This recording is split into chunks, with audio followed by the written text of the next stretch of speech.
Hi, I'm Karen. My name is Karen. I was born in Brooklyn, New York. That's why my YouTube channel is Brooklyn to 901 Karen. I was born in Brooklyn, New York, and I live in Memphis now. 901 Memphis. Yeah, I live in Tennessee. I live in Shelby County. I live right outside of Memphis, but my address say Memphis. I'm not really in the city limits. But anyway, I want to tell you a little bit about myself.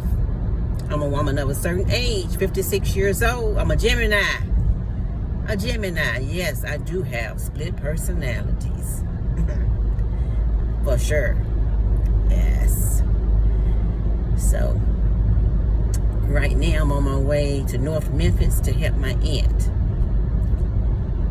But I'm a full-time caregiver at home to my husband, Willie. We do not have any children. I'm a dog lady. Yes, I'm a dog lady for sure. I have a pit bull named Gracie. Sweet as she can be. Sweet as she can be. Don't believe anything you hear about pit bulls. I dog sit for people, and there's not one dog that has come to my house that Gracie hadn't been sweet to. They may get on her nerves. Now, I think she's glad to see him come, and she's glad to see him go. But she has always been sweet to him. Yes. Anyway, what else can I tell you about me? My favorite color is green. My favorite food, spaghetti with chitlins and coleslaw.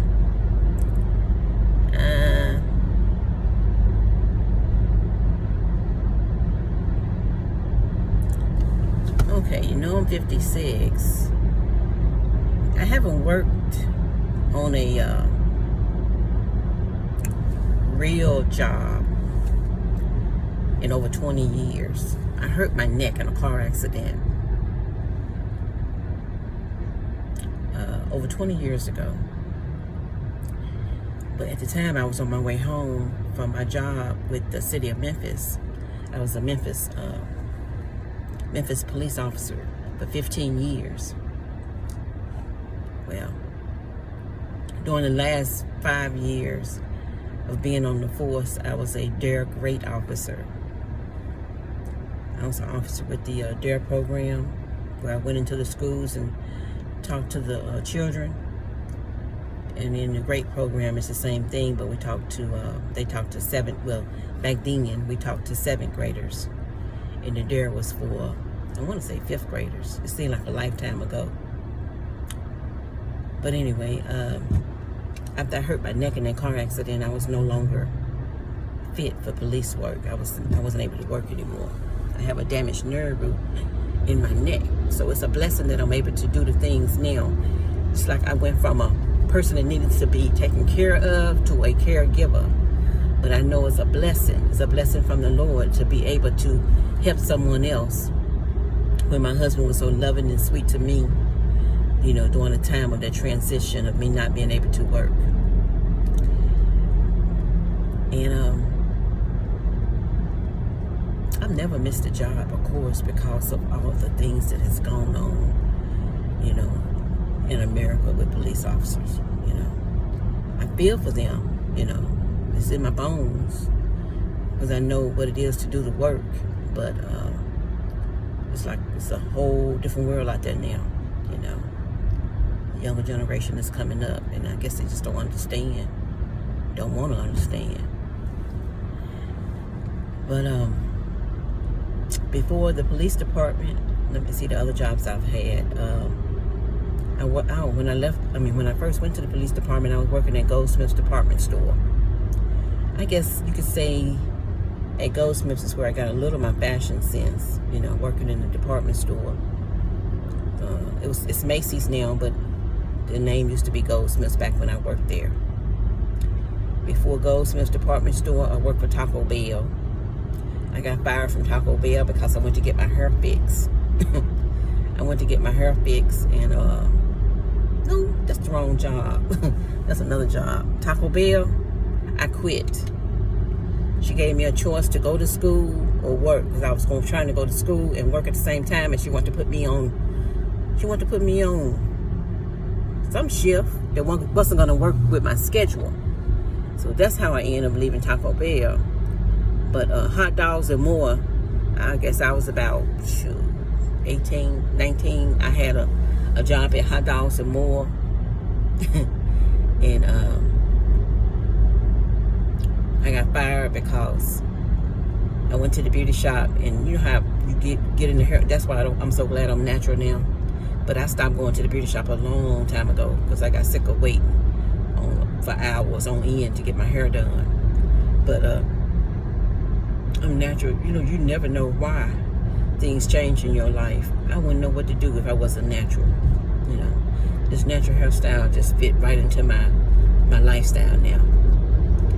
But yeah, I got fired for going to the beauty shop. Look, I told my sister, I was like, do not, if my boss called, do not tell her that I went to the beauty shop. You know what happened, right? My boss called, and she told her I went to the beauty shop. But that's okay. As soon as I got to work, my boss told me she had to fire me. That's okay. I was hating it. I was young, you know. But it all worked out.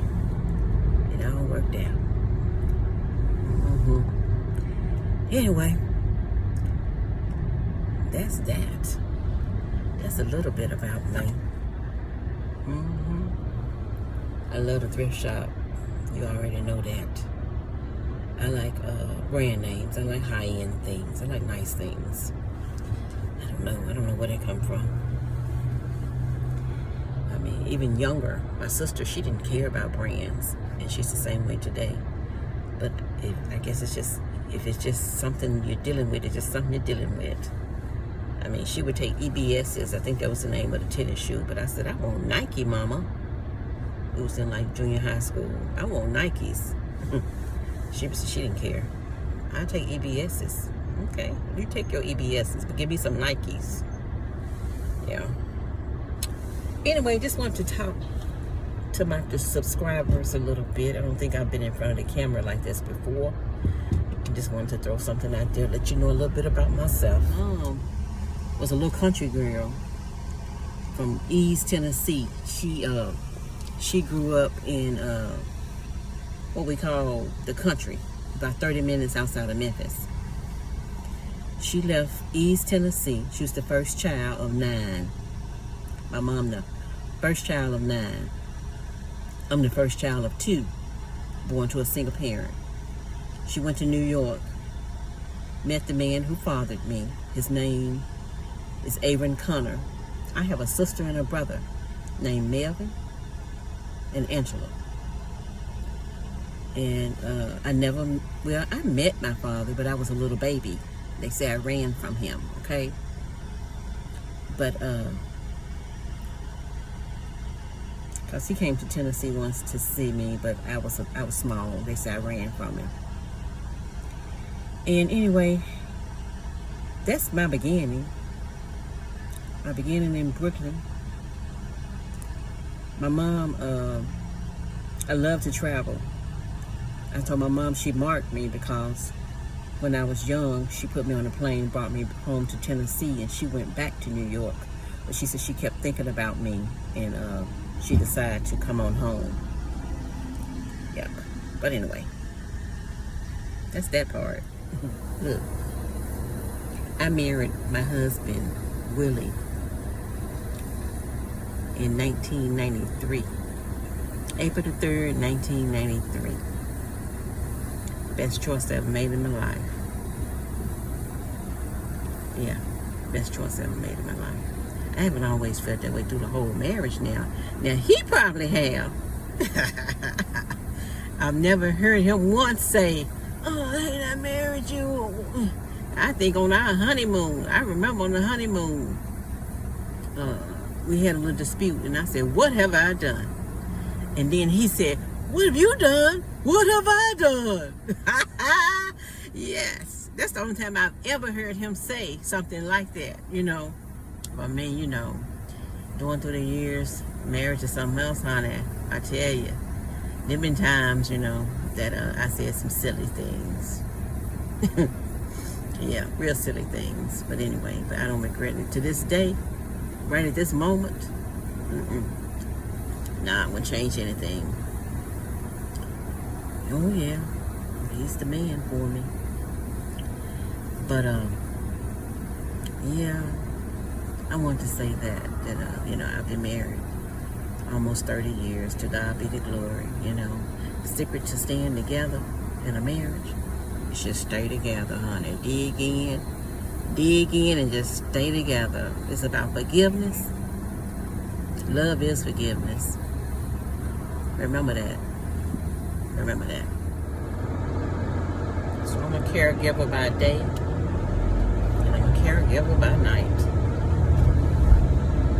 I have my auntie in the daytime, 4 days a week.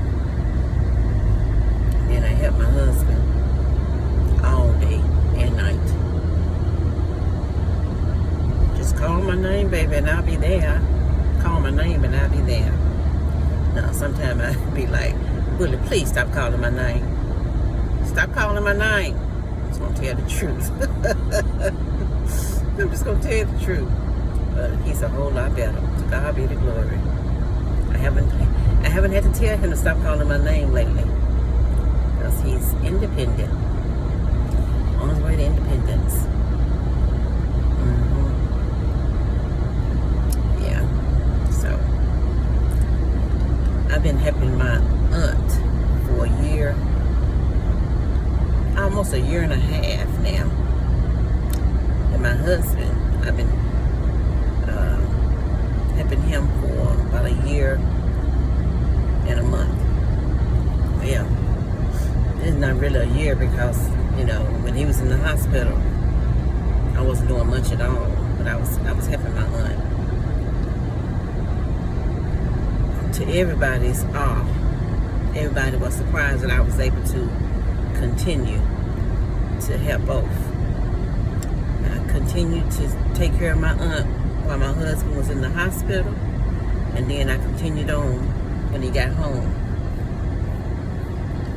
Yeah, some people thought it was crazy, but I felt the need to do it. And you know what? To God be the glory, because I feel fine. I feel fine. Yeah, one time my blood sugar had soared. I didn't know it until I started throwing up and boo-booing at the same time. Then I knew something was wrong. It's coming out of both ends. Out of both ends. You hear me? Woo. And then I said, let me go check on myself. Which I knew I was a diabetic, but I was taking metformin, right? I was just taking a pill. And then I wasn't, you know, he was in the hospital. My nerves and, you know, my psychic, my mind was just everywhere. And sometimes I guess I would just put things in my mouth that I didn't need to put in there. Sweets, starches, you know. And then they said stress increase your blood sugar. It can affect it. So that could have been part of the problem. I'm pretty sure it was, because I was stressed out. It's like I was just coming and going. I didn't know. I didn't know what was going on. I was like, Lord, help me. Anyway. I remember the day that he got out the hospital, I fell asleep at the wheel. Because when my blood sugar would get low, I would get sleepy. I fell asleep at the wheel and I sideswiped the lady. God shield me. I sideswiped her and I was like, whoo. I woke up as soon as I hit her. And I said, ooh, I've done it now. I messed up. Anyway, she was very nice, very gracious. She was very nice. She, you know, I told her my situation, that I was helping my husband. He got to the hospital, and I don't know, I felt tired. I should have just pulled over. And she was like, you know, don't worry about it. That's why you have insurance. Yes, you're right, lady. Very nice young white lady. So anyway, I gave her my insurance information. They took care of her. I need to take the time to go get my car fixed because it's a little a little bit of damage on my car, where the biggest part of my damage was my door won't open on my passenger side. But I haven't taken the time. To ask State Farm to come pick the car up and take it to one of their approved shops. So I'm gonna do that soon. My insurance agent assured me that as long as the claim was filed, I was fine. I guess that makes sense, because sometimes people have accidents and then they be in the hospital for a long time. But somebody have to file their claim for them. Shoot, sometimes they might not have anybody, so I don't know. But yeah, I'm supposed to be okay on that end. But I'm going in. Just wanted to give you a little tidbit about me. I'm all over the place in Memphis. I'm blessed.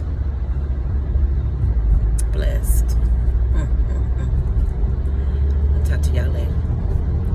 Like, subscribe,